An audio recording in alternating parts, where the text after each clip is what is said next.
Hello guys, welcome once again to the channel. Thank you so much for clicking. Thank you for stopping by. This is Bolu right on your screen. If this is your first time of exploring with Bolu, and if you are a returning subscriber, I really appreciate you. You are the reason why Bolu is still here on your screen. If you have not subscribed, consider subscribing right now, guys. This is a happy family, and I still come on your screen once in a while to grace your beautiful screen. Thank you so much. And please like this video. I don't know how YouTube does these things. You know you're going to enjoy the video already, right? So just like it. Hit the like button right now. Thank you. Thank you, sir. Thank you, ma. Terry Makasi. Thank you so much. Okay, let's go straight to the video right away. Welcome back. All right. So today we are going to be talking about studying in Malaysia, living in Malaysia, and working in Malaysia. Okay, the experience basically as a foreigner. I'm going to be sharing my genuine experiences with you all, and I know this video may be helpful to those who are thinking of coming to Malaysia. Maybe you are planning to study in Malaysia, maybe you are planning to visit Malaysia, maybe you are planning to work in this country. It is good to hear from the perspective of a foreigner, okay, that has been here for a while. I've been in Malaysia for around 5 years now, so I'm speaking from experience, okay.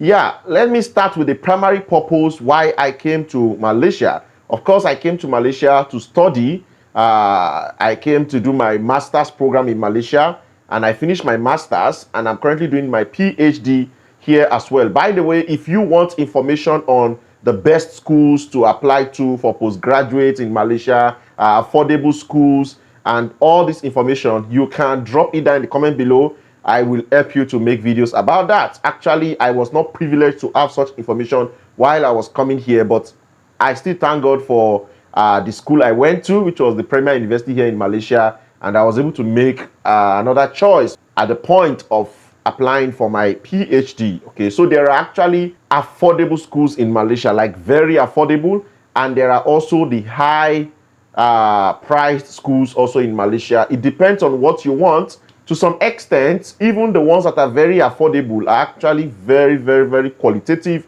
in nature, okay, like the quality of the educational system here in Malaysia. It's almost like the same, both in private universities, in public universities. And another thing is that here in Malaysia, private and public universities, like there is no much difference, unlike what we see back home, okay. In fact, here some public universities are even more like high standard than even the private universities, and also vice versa. Okay, so some private universities also are very good. The standards are very good, and the prices are not that high as you might have thought it would be. Anyways, back to my experience, which is the main spice of this video. Okay, so yes, let me recall my study experience during my master's program.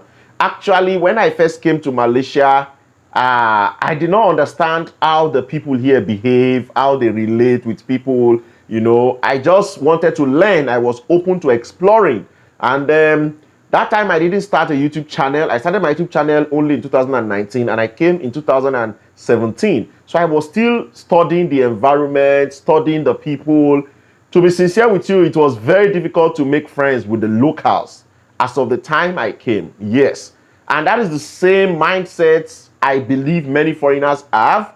Okay, especially maybe from Africa, you know, or Nigerians. You may have that kind of mindset that these people are not friendly, you know, you cannot really relate with them, and so on and so forth.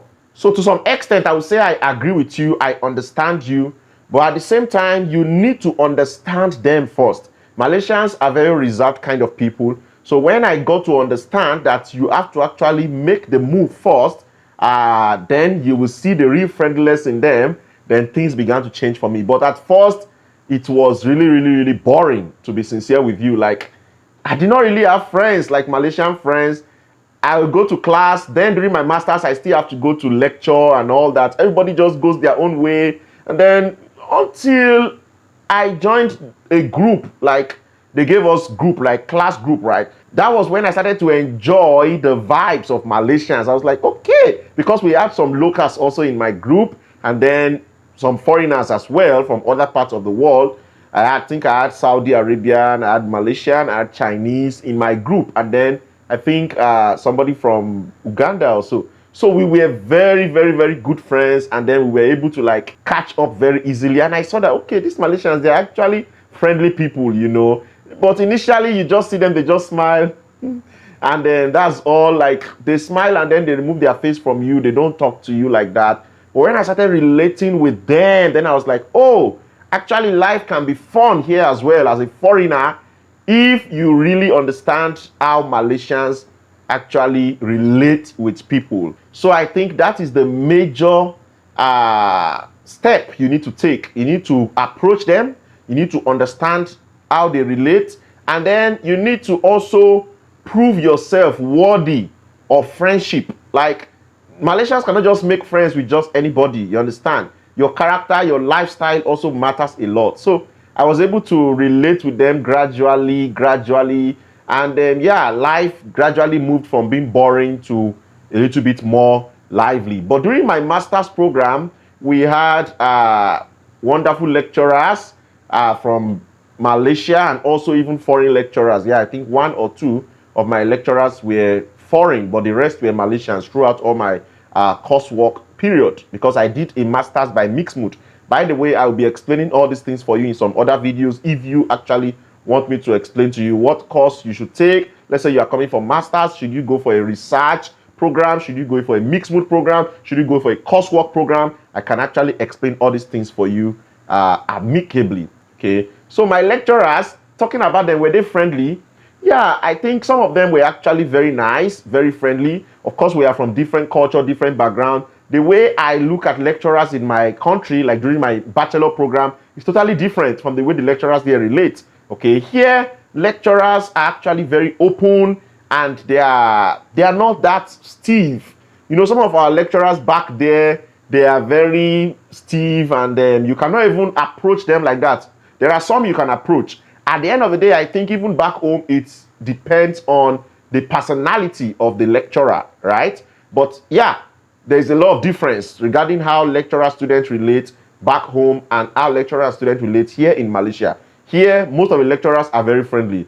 That doesn't mean there are no strict lecturers and those ones that frown their faces and don't make friends with students. No, there are as well. I have had different people's experiences about such kind of lecturers, even here in Malaysia too. But my own experience, I feel like many of them, maybe 70% of the lecturers here are trained to what? To be very friendly with the students. You know, they gist with us, even in the class. They make it very fun. It's not that boring. Even courses that seems to be boring naturally, like some of those theoretical courses, they still make it very, very, very interesting for you. There are break times. You know, you can just go for break. They give some breaks in interval of the lecture. Then they go for prayers and all those things. And our lectures were actually in the night. Like during my master's in University Malaya, my lectures were from 6 to 9 p.m. 6 to 9 p.m. Yeah, so maybe some other schools actually have their lectures in the morning, afternoon. I'm not so sure. But I think most of the postgraduate classes here in Malaysia University actually operate in the night. Okay, so and Malaysia is very safe, so that one is not even a problem. Buses still move till around 11, till around 11:30 p.m. So sometimes after my classes, I have to use the bus and then go back to the nearest station where I can move towards my house. Okay, so yeah, the experience was pretty good, not so bad. Of course, there were some one or two cases that were not really pleasant. Okay, but to a large extent, yeah, studying in Malaysia is a good one. I had a good experience, and I enjoyed my lectures. Lectures were fun. There was one of my lecturers, like, she's just so funny. She always makes us laugh in class, and you know, she was so free, you understand, with us.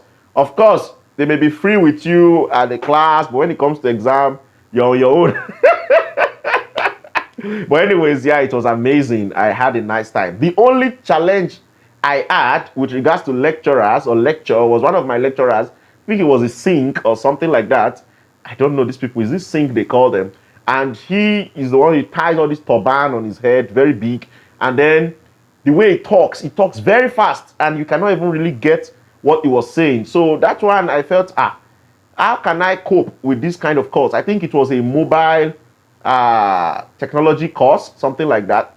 I really loved the course. Like, I wanted to actually do that course. I wanted to learn and all that. But I had to change my mind because things were not really flowing very well. I was not understanding his intonation. So I had to drop the course. And then I went for another course, which was really, really fun.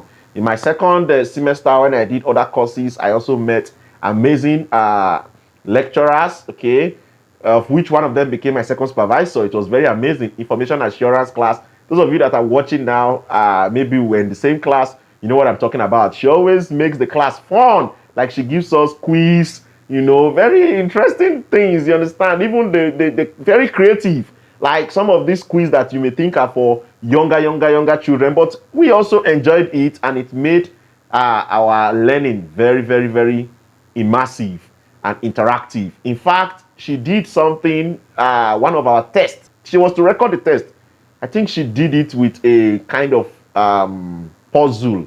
Can you imagine? And we're cracking our brain there, and it was so fun. It was so fun. So yeah, I enjoyed my lecturers during my master's classes. Okay, when I had classes, master's program. And then the research was amazing and stressful because during research, you are almost on your own, right? Like your supervisor will only advise you and guide you, but you have to make decisions by yourself at the end of the day. So, but my supervisor was amazing, and she's still amazing up to today. Okay, she's my second supervisor currently in my PhD, and my PhD supervisor also quite amazing, you know. So yeah, but now you have to think on your own. You have to do almost everything by yourself. You just need to show them the updates, and then they guide you. Sometimes you have meetings. They make themselves available once in a while. So yeah, now I believe if you are coming here for either bachelor degree, master's, PhD, you already have a picture of how the educational system here is based on my own experience, okay? So in a recap,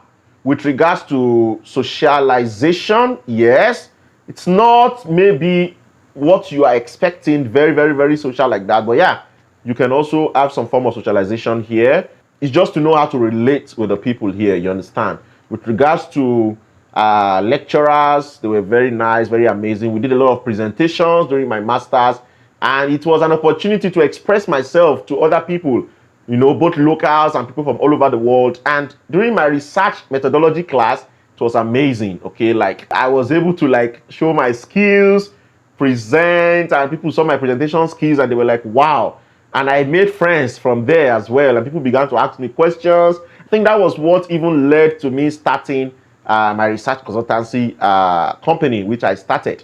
Okay, so by the way, I offer research services if you are looking for proofreading, paraphrasing, editing, formatting, translation, and all these services. You can actually contact me at uniquetechconsult@gmail.com, and I'm going to offer my services to you in the best way possible. So in summary, I enjoyed my study, and it was a great experience. Of course, there are a lot of improvement that can be made in the Malaysian educational system, I think, but let's keep that for now. Let me allow you guys to put it down in the comment section below. Even if you're a Malaysian, drop the comment down below. You never can tell who's watching this video, and things can be improved. If you're a foreigner, let me know your experience also as a foreign student, a foreign worker in Malaysia, and put it down below. Just be genuine, be sincere, okay? And people can learn from all these experiences, and things can get better. Anyways, that's going to be it for now. Let me know other topics you'd like me to talk about. And then if you're coming to Malaysia, you want to know one or two things, let me know in the comment section below. I'm going to make videos for you on that. Till I see you next time, stay positive, be simple, be sincere. Don't let anybody steal your joy.